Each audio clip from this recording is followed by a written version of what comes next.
আর এখন পর্যন্ত মানে কি বলে বুঝাবো, আমার পাশে জামায়াতে ইসলামরা যেভাবে খবর নিছে, অন্যান্য দল করছে, কম বেশি সবাই করছে, কিন্তু ওনাদের মতো কেউ খোঁজ খবর নেয়নি, ওনাদের মতো কেউ পাশে থাকেনি।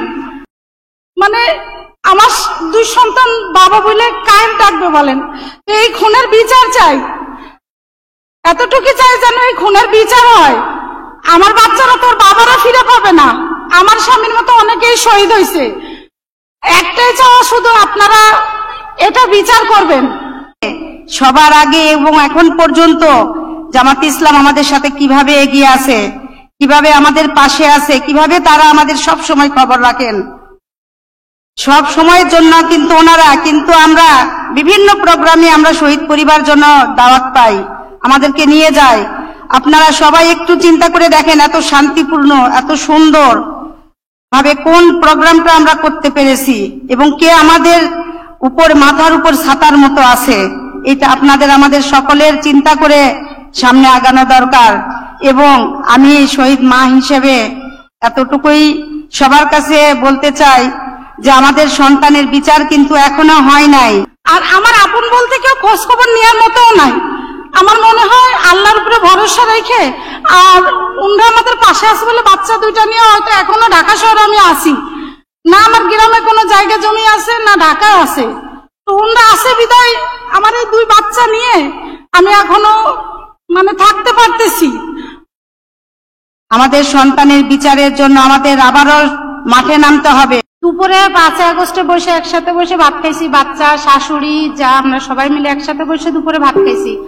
তারপরে আমার স্বামী বের হয়ে গেছে, বের হয়ে যাওয়ার পরে আমার সাথে বিকাল থেকে দেখা হয়নি, শুধু ফোনে কথা হয়েছে।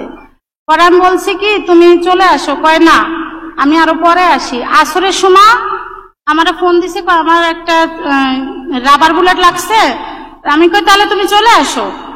বললো, পরে মাগরিবের আজান যখন দিছে তখন বাসায় আসছে, আসে বলতেছে আমি একটু নামাজ পড়ে আসি। তো নামাজ পড়ে আসতে আমার স্বামী আর ফিরে আসেনি।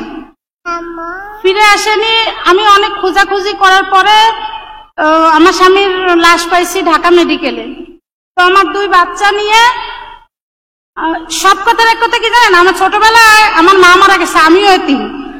আর এবারের যুদ্ধতে আমার বাচ্চা 2টা এতিম হয়েছে। তো আমি জন্মগত এতিম, আমার বাচ্চাও এতিম হয়েছে। আমার মাথার উপরে না আল্লাহ ছাড়া কেউ নেই। আমি খুব ভাঙে পড়ছিলাম।